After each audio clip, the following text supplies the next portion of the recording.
First is sometimes we won't get that 50% or 40% performance if they're not installed correctly or if they're not maintained correctly. And that's almost always the first thing that I look at when a belt cleaner, when I'm told a belt cleaner fails. Are they installed correctly, or are they being maintained? The second is oftentimes it's the wrong cleaner selected. The diameter of the pulley has huge implications on which cleaner you need to specify. And many, many, many times the cleaners are undersized for the pulley. When those belt cleaners are undersized for the size of the pulley, they're gonna fail. So you've got to make sure you get the right cleaner for the application. Third, these traditional belt cleaning methods, they can fail if you've got a belt that's in poor condition or a cleated belt, or if you've got a poor splice. So if you've got surface damage, the carryback vibrates down into the crevices of that belt, and those belt cleaners can't get that carryback to lift out of those embedded cracks. So it's a very challenging situation.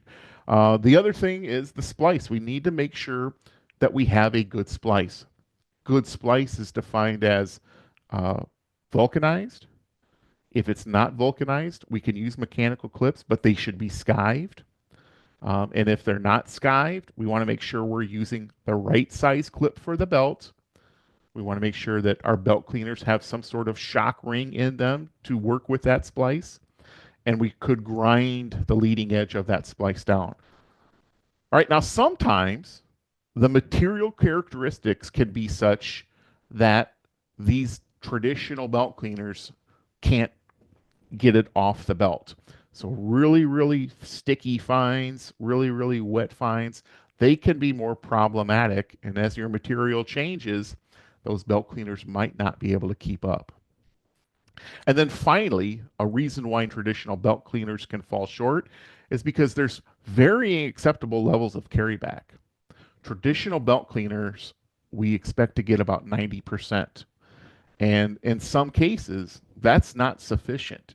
If that belt is returning over a roadway, maybe it's a port facility and there's waterways underneath the belt, or you're in an environmentally sensitive location, or it's just very challenging to clean up the material.